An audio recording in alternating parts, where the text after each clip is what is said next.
রাতের তরকারি নিয়ে প্রবলেম আমার মনে হয় শুধু আমার নয়, এই প্রবলেম ঘরে ঘরে। সেদিন হঠাৎ করেই নজরে পড়ে গেল আজকের রেসিপি। আমি ভাবলাম এই রেসিপিটা কিন্তু মন্দ হবে না, ভাবা মাত্রই ট্রাই করলাম। তারপরে আমি লিজা আমার রান্নায় হাতে করি রান্নাঘরে তোমাদের জন্য করে ফেললাম এই খোলা শুদ্ধ মুগ ডালের বড়া কারি। এই রেসিপির জন্য প্রথমে নিয়ে নিয়েছিলাম খোলা শুদ্ধ মুগ ডাল। মুগ ডালটাকে সারা রাত জলের মধ্যে ভিজিয়ে রেখেছিলাম, রেখে একটু ধুয়ে নিয়েছি। এবার ভেজানো মুগ ডালটাকে একটু পেস্ট করে নেব। আগে একটু হাফ পেস্ট করে নিই, একটু জলটা কম দিতে হবে, খেয়াল রাখতে হবে।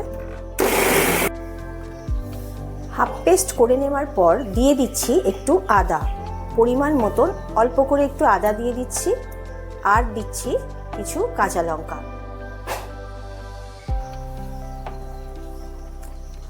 আদা কাঁচা লঙ্কা দিয়ে ডাল কিন্তু বাটা হয়ে গেছে। এবার এই পেস্টটা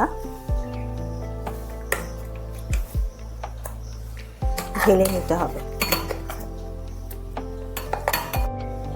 বাটা ডালটা এখানে কিছুটা নিয়ে নিয়েছি এই পাত্রের মধ্যে।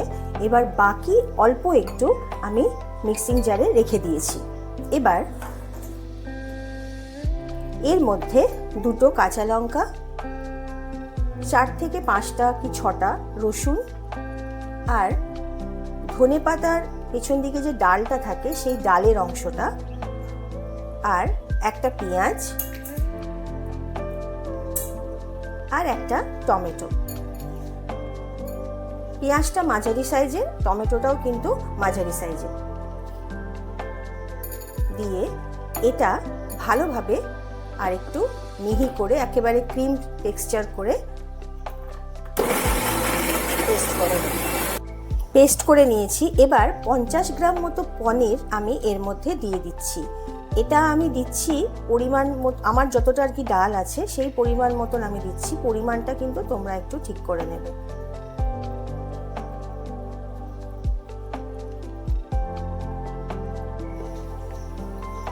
এটা আবার একটু আরো ভালোভাবে পেস্ট করতে হবে।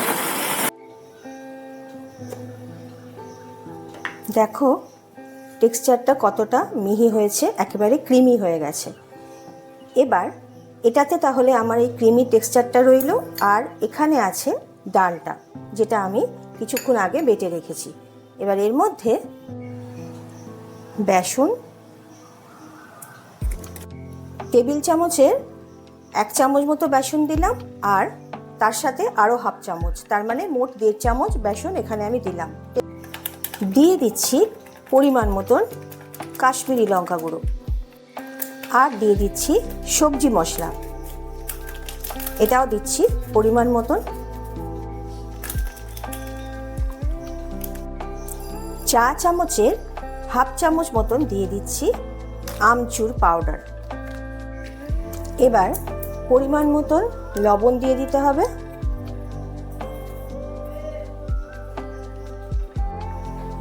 আর দিয়ে দিতে হবে পরিমাণ মতন হলুদ। এবার একটু মেখে নিচ্ছি।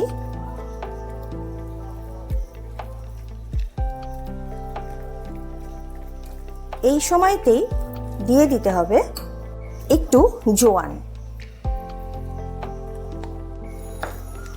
সমস্ত মিশ্রণকে ভালোভাবে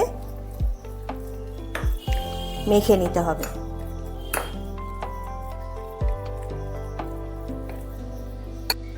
দিয়ে দিচ্ছি সাদা তেল।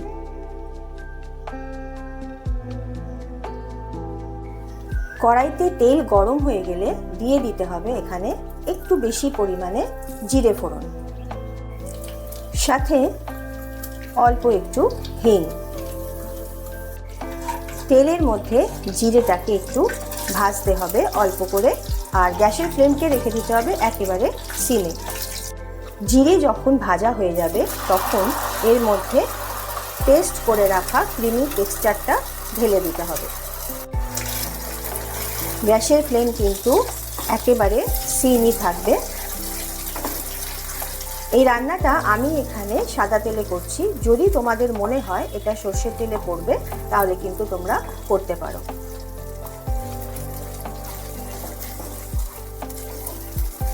একটু ভালোভাবে নাড়াতে হবে।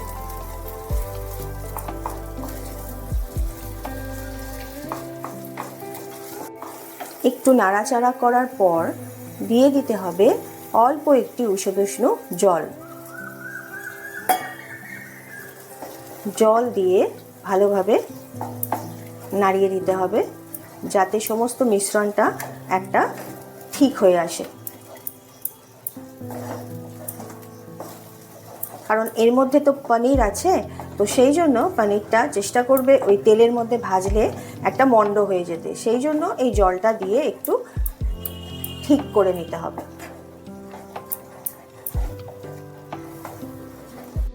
একটু ফুটে ওঠার পর দিয়ে দিতে হবে এখানে পরিমাণ মতন কাশ্মীরি লঙ্কা গুঁড়ো, সাথে পরিমাণ মতন হলুদ আর স্বাদ মতো নুন। মিষ্টির স্বাদের জন্য অল্প পরিমাণে দিয়ে দিচ্ছি আখের গুড়, এটা তোমরা স্কিপ করে যেতে পারো। আর দিয়ে দিতে হবে ধনে গুঁড়ো। ধনে গুঁড়ো চা চামচের 1 চামচ মতো দিয়ে দিলাম। আর দিতে হবে চা চামচের হাফ চামচ মতন জিরে গুঁড়ো। এবার মিশ্রণটাকে খুব ভালোভাবে নাড়াচাড়া করে দিতে হবে। গ্যাসের ফ্লেমকে কিন্তু বাড়ানো যাবে না, একেবারে কমিয়ে রেখে দিতে হবে, কারণ বাড়ালেই কিন্তু এটা একেবারে বসে যাবে, যেটা কিন্তু এই রেসিপির পক্ষে মোটেই ভালো হবে না।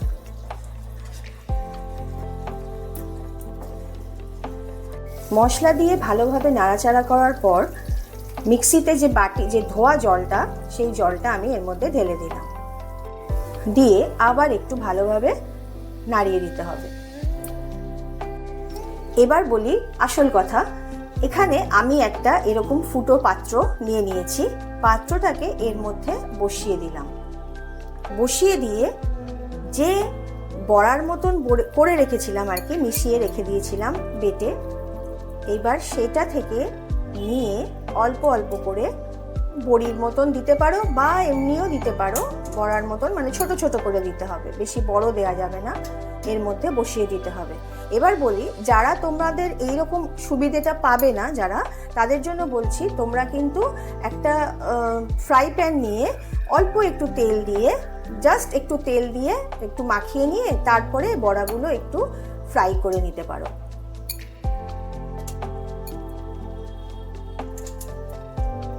এই রান্নাটা হতে হতে কিন্তু এই বড়াটাও হয়ে যাবে আর রান্নাটাও হয়ে যাবে।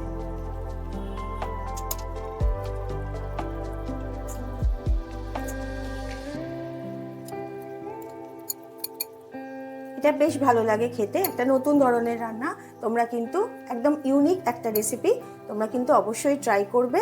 ট্রাই করে আমাকে জানিও কমেন্ট বক্সে কীরকম লাগলো। আর যারা নতুন বন্ধু আজকেই আমার চ্যানেল দেখতে এসছো, তোমাদের জন্য বলি, তোমরা কিন্তু অবশ্যই সাবস্ক্রাইব করে সাথে লাইক শেয়ার দিয়ে আমার পাশে থেকো। এবার এর মধ্যে চাপাটা দিয়ে দিলাম এইভাবে, ঠিক যাতে হাওয়াটা না বেরোয়, যাতে সেদ্ধ হয়। এইভাবে রেখে গ্যাসের ফ্লেমকে একেবারে সিমে রেখে দিয়েছি, মিনিট 2-3 হোক। এটা তো হলো। এবার এদিকে আমি কড়ার একটা বসিয়ে দিয়েছি, কড়ার মধ্যে অল্প একটু তেল দিয়ে নিয়েছি। আমি কড়াতে করছি, তোমরা কিন্তু ফ্রাইতেও করতে পারো, আমি তোমাদের দুধরন করেই দেখিয়ে দিচ্ছি আর কি। এইবার এই যে বড়ার আকারে যে মিক্সটা ছিল সেটা আমি এবার এর মধ্যে দিয়ে দিচ্ছি, একইভাবে দিয়ে দিতে হবে। তোমাদের যেটা সম্ভব হবে তোমরা সেটাই করবে, ওই জন্য আমি দু ধরনেরই দেখিয়ে দিলাম। তেলটা যদি আরও কম তেলে ভাজতে পারো তাহলে তো আরও ভালো হয়।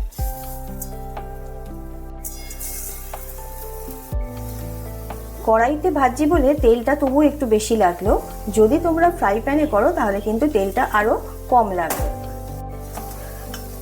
যারা হেলথ কনসাস তারা কিন্তু ভেপারেই করো, আর যারা একটু তেল তার মধ্যে খেতে ভালোবাসো, বা বাড়িতে যদি কোনো ছেলে বা মেয়ে থাকে তারা তো এবার একটু একদম ড্রাই হলে কেমন লাগে বলে না, তো সেই জন্য তাদের পক্ষে একটু তেলটা খাওয়া যেতেই পারে। 2 মিনিট পর এটা আমি একটু খুলছি। ব্যাপারটা হচ্ছে কি, আমি তোমাদেরকে এখানে একটা জিনিস বলতে একদম ভুলে গেছি, সেটা আমার মিস্টেক। এটা হচ্ছে এই পাত্রটা যখন তোমরা বসাবে, এই ধরনের পাত্র যদি তোমরা বসাও কড়াইয়ের ওপর, তাহলে কিন্তু এখানে একটু তেল ব্রাশ করে নেবে, যেটা আমি করিনি। এবার আমি সেজন্য কি করছি, যদি আটকে যায় অল্প একটু তেল এর মধ্যে আমি দিয়ে দিচ্ছি, মানে একটু তেল দিয়ে দিচ্ছি, কারণ যদি আটকে যায় তাহলে তো জানি না, এটা আমি একদম ভুলে গেছি তোমাদেরকে দেখাতে, ওই জন্য এখন এইভাবে দেখিয়ে দিচ্ছি। এবার আমি আবার চাপা দিয়ে দিলাম 2 মিনিটের জন্য। 5-7 মিনিট পরে ফিরে এলাম। এটা দেখি কি অবস্থায় আছে। যেদিন আমি এটা করে দেখেছিলাম রেসিপিটা, সেদিনকে বেশ ভালো হয়েছিল। আজকে যেহেতু দেখো উঠে যাচ্ছে, আজকে যেহেতু আমার তেলটা দেয়া ছিল না, যার জন্য কি হচ্ছে, এইগুলো লেগে যাচ্ছে, তা না হলে কিন্তু খুব সুন্দর করে উঠে আসে। শুকনোতে পড়ে গেছে তো আজকে যেহেতু মানে তোমাদের 2 ধরনের দেখাতে গিয়ে এই ভুলটা আমার হলো। যাই হোক, তো এইভাবে এগুলো দেখে নিতে হবে হয়েছে কি না। দেখো এগুলো কিন্তু হয়ে গেছে মোটামুটি।